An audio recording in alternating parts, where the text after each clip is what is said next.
दोस्तों नमस्कार। आज मैं आपसे जिस शख्सियत के बारे में बात करने वाला हूँ, मैं एक बात ज़रूर कहना चाहूँगा कि मित्रों, आपके जहन में, आपकी याददाश्त में शायद कोई ऐसा आपको लगता है कि कोई ऐसा लेखक हुआ है जिस लेखक को पढ़ने के लिए दूसरों ने वो भाषा सीखी हो। शायद आपको याद ना आए, लेकिन मुझे याद है और मैं आपको याद करा देता हूँ। आपके जहन में भी यादें करवट लेंगी तो आपको भी याद आ जाएगा। भारतीय साहित्य में एक लेखक ऐसा हुआ है जिसकी रचनाओं को पढ़ने के लिए लोगों ने हिंदी सीखी। वो हिंदी का लेखक था और मेरी मुराद है देवकीनंदन खत्री से। उनका जिक्र मैं क्यों कर रहा हूँ कि उनका जो जन्म है उसकी 2 तारीखें आती हैं, एक 18 जून की आती है और एक 28 जून की आती है, और आज इत्तफाकन 29 जून है और एक दिन का फ़र्क है, लेकिन इसी महीने की बात है तो ऐसी शख्सियत को याद कर लेना चाहिए जो इतनी दिलचस्पियों से भरी हुई हो। इनका जन्म मित्रों 1861 में हुआ था। 1861 बहुत पुरानी बात हो गई, और मूल रूप से ये पंजाब में जन्म हुआ था। ये बात भी बहुत लोगों को मालूम नहीं है। और इनके जो पुरखे थे, इनके पिता जो थे वो रंजीत सिंह के, महाराजा रंजीत सिंह के बेटे महाराजा शेर सिंह के यहाँ मुलाजमत करते थे, और वहीं से धीरे धीरे इनको लगा कि अब जो ही सिख साम्राज्य का बंटवारा और कई हिस्सों में बंटना शुरू हुआ, तो उस वक्त इनको भी लगा कि अब ज़िंदगी में कौन सा तौर तरीका ठीक बैठेगा। तो इनके पिता देवकीनंदन खत्री के पिता जो थे वो भी, उनका नाम था लाला ईश्वर दास। तो लाला ईश्वर दास ने भी वहाँ से अपना ठिकाना उखाड़ा और उसके बाद वो बिहार में चले आए। बिहार का ज़िला है मुज़फ़्फ़रनगर। उस मुज़फ़्फ़रनगर डिस्ट्रिक्ट में उन्होंने अपने लिए एक जगह तलाश कर ली, और वहाँ ही एक राजा थे, उसी एक छोटी सी एस्टेट थी, तो उसी एस्टेट में इनको नौकरी भी मिल गई और वहीं पर इन्होंने अपने बच्चों का पालन पोषण शुरू किया। अब देवकीनंदन खत्री की सारी जो परवरिश है शुरुआती दौर में, उनकी सारी एजुकेशन अरबी, फ़ारसी, उर्दू की है। उन्होंने ज़िंदगी में कभी भी और कोई भाषा नहीं सीखी थी, लेकिन उनके मन में ललक थी कि अगर इस क्षेत्र में रहना है और कुछ नौकरी भी करनी है, नौकरी से भी करनी है, लिखना भी है, तो इन सब बातों के लिए ज़रूरी है कि आदमी भाषाएं सीखे। और इसके बाद इन्होंने हिंदी और संस्कृत दोनों का गहन अध्ययन किया। गहन अध्ययन के बाद ये हुआ कि एक बार कुछ दिन तो एक नौकरी में चले गए, लेकिन नौकरी के बाद लगा कि बात बन नहीं रही, तो इन्होंने काशी के जो महाराज थे उस वक्त, महाराजा, उनसे इनका संपर्क अक्सर होता रहता था। कोई ना कोई साहित्यिक चर्चा में ये भाग ले लिया करते थे। तो काशी नरेश ने इससे पूछा कि अपना कोई रोटी रोज़ी का जुगाड़ बिगड़ो खत्री जी, ऐसे तो ज़िंदगी नहीं चलेगी।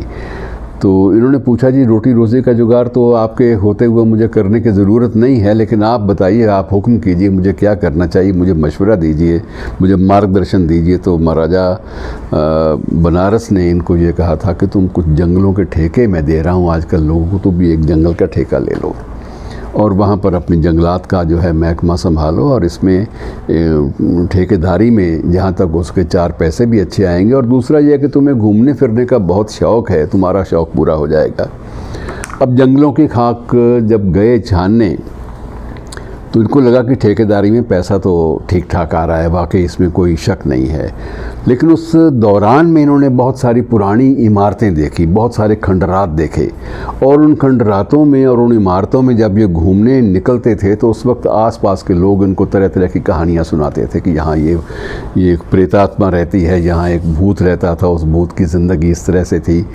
इनको सारी दिलचस्पी जो थी वहाँ से पैदा हुए, और उन्होंने मित्रों एक ऐसे ग्रंथ की रचना की, एक ऐसी पुस्तक की रचना की जो पुस्तक आज भी उतनी ही लोकप्रिय है जितनी कि तब थी। पुस्तक पर फिल्में बनी, धारावाहिक बने। चंद्रकांता, मैं उसका जिक्र कर रहा हूँ, चंद्रकांता और चंद्रकांता संतति, ये 2 अलग अलग किताबें हैं। संतति का मतलब चंद्रकांता की संतानें। तो चंद्रकांता, इसके भी लगभग 1000 पृष्ठ हैं लगभग, और ये 4 हिस्सों में विभाजित है, 4 भागों में विभाजित है। और चंद्रकांता संतति के भी पेज हैं, पृष्ठ संख्या वो लगभग इतनी है, लेकिन उसके भाग कई हैं। ज़्यादा भागों में 16 चैप्टर्स में उन्होंने डिवाइड किया हुआ था। अब इन दोनों में क्या है कि इन दोनों में तिलस्मी दुनिया की कहानियाँ हैं, अय्यारी की कहानियाँ हैं। तो तिलस्मी दुनिया और अय्यारी की कहानियाँ जो है वो इतनी दिलचस्पी से इन्होंने बयान की, क्योंकि इनकी जितनी भी नरेशन थी, जितना भी इन्होंने संकलन किया था कहानियों का, वो सारा का सारा अपने वहाँ के रहने वाले लोगों को, जंगलों में रहने वाले, जो पुरानी इमारतों में रहने वाले लोग थे, वहाँ की ज़बानी फर्स्ट हैंड इन्फॉर्मेशन के रूप में, पहली इन्फॉर्मेशन के रूप में उनसे संकलित किया था। और उन्हीं संकलनों को जब इन्होंने भाषा में बयान करना शुरू किया तो इनको लगा कि ये तो एक दिलचस्प चीज़ मैं दे सकता हूँ। इन्होंने पहले जो उपन्यास था चंद्रकांता, उसमें इन्होंने 4 साल खर्च किए, 4 साल लगातार लिखकर और अपने कुछ विद्वान दोस्तों की राय लेकर। आज ज़माना है, एडिटिंग कराते हैं लोग, लेकिन उस वक्त ये एडिटिंग भी और उसकी वेटिंग भी, उस वक्त भी ज़माना था, लेकिन वेटिंग और एडिटिंग के लिए लफ्ज़ अलग थे। तो इन्होंने अपनी दोस्तों की राय से उसमें कुछ संशोधन भी किए और ये इस बात की कोशिश की कि जिस बात को मैं देना चाहता हूँ उसमें दिलचस्पी जो है वो मरकज़ में रहे, दिलचस्पी जो है पाठक की बनी रहे। और हुआ यही कि जब वो चंद्रकांता छपी तो मित्रों आप यकीन नहीं करेंगे, इसकी अलग अलग संस्करणों में 1 लाख से ज़्यादा प्रतियाँ जो हैं वो बिकी। और ये शुरुआती दौर की बात है, शुरुआती दौर में इतनी बिकी। और अब तक अगर अंदाज़ा लगाएं तो शायद जो बेस्ट सेलर्स हैं भारत के, रामायण, रामचरितमानस, इनको छोड़ दीजिए, इनकी तो खैर कोई संख्या का अंदाज़ा ही नहीं हो सकता। लेकिन अगर कृतियों की दृष्टि से देखेंगे तो आपको लगेगा कि सबसे ज़्यादा कृतियाँ जो बिकी वो चंद्रकांता और चंद्रकांता संतति थी।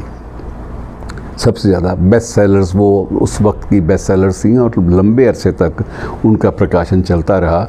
और कुछ एक प्रकाशकों का तो ये कहना था कि अगर इनकी ये जाली प्रतियां ना छपती, इनकी अगर चोरी छिपे जो प्रतियां छपी हैं, संस्करण छपे हैं, वो ना छपते तो शायद इनकी तादाद जो थी वो 1 करोड़ के लगभग भी हो जाती। लेकिन इतने लोगों ने, प्रकाशकों ने, बिना नाम के प्रकाशन के या चोरी छिपे मुद्रण घरों में जाके, छापा खानों में जाके उनकी जो प्रतियां छपवा ली और उनको बेच लिया, वो बात अलग थी। लेकिन आम आदमी के पास पहुंची और उस वक्त ये एक मुहावरा सा बन गया था कि अगर ये देवकीनंदन खत्री की ये चंद्रकांता पढ़नी है तो भाई हिंदी सीखनी पड़ेगी। और बहुत सारे गैर हिंदी दान लोगों ने हिंदी सीखी सिर्फ इसलिए कि ये उपन्यास पढ़े जा सके, और इसी बहाने से एक भाषा का प्रसार भी हुआ। और उसके बाद इन्होंने तीसरी एक रचना इनकी शुरू हुई थी, वो थी भूतनाथ के नाम से। अब भूतनाथ अपने आप में वो भी दिलचस्प घटना थी। वो 1907 में इन्होंने शुरू की और 6 साल तक लगे रहे, लेकिन वो पूरी नहीं हो पाई, अधूरी रह गई। अब उनके बेटे ने बाद में ये बीड़ा उठाया कि मैं इसको पूरा करूँगा, और उसके बाद उनके पोते ने बीड़ा उठा लिया। तो लगातार उस पर काम अभी भी जारी है और उम्मीद ये है कि इस साल के अंत तक उसका प्रकाशन भी, भूतनाथ का प्रकाशन, जिसकी लेखन की शुरुआत देवकीनंदन खत्री ने की थी और उसके बाद बहुत सारे अंश उनके बेटे ने उसमें जोड़े और उनका पोता अब उसमें काम कर रहा है। तो ये इस वर्ष टारगेट यही था कि 2020 में ये जो तीसरी पुस्तक है भूतनाथ, ये भी आ जाएगी। यद्यपि इसके कुछ अंश जो हैं वो प्रकाशित भी, कुछ प्रकाशकों ने फिर चोरी छिपे वही काम कर लिया, छप भी गए, लेकिन प्रामाणिक रूप से पूरा जो भूतनाथ है, पूरी जो पुस्तक है, पूरा का पूरा जो उपन्यास है, वो जासूसी की घटनाओं से भरा हुआ और जो ये अय्यारी, जासूसी और तिलस्मी घटनाओं से भरा हुआ जो उपन्यास है उनका, ये जब आएगा तो ये नया तहलका मचाएगा। और अब कुछ लोग ये भी सोच रहे हैं कि इसका अनुवाद कर दें, क्योंकि इसकी जो जैसे आर्थर कॉनन डॉयल और दूसरे लोगों की जेम्स बॉन्ड की जो सीरीज़ चली हैं, ये उनके मुकाबले में भारतीय परिवेश में ये सबसे सशक्त रचना के रूप में सामने आ सकती है। अगर अंग्रेज़ी में और दूसरी भाषाओं में अनुवाद जिसकी योजनाएं बन रही हैं, अगर वो अनुवाद का सिलसिला शुरू हो गया तो मित्रों शायद ये विश्व की सबसे ज़्यादा बिकने वाली किताबों में शुमार हो जाएगी। तो ये एक ऐसे व्यक्ति की कहानी है जिसकी रचनाओं को पढ़ने के लिए लोगों ने एक भाषा सीखी। ये बहुत बड़ी बात होती है। और शुक्रिया दोस्तों, आज इतना ही। कल फिर किसी नए विषय को लेकर आपसे मुखातिब होऊंगा।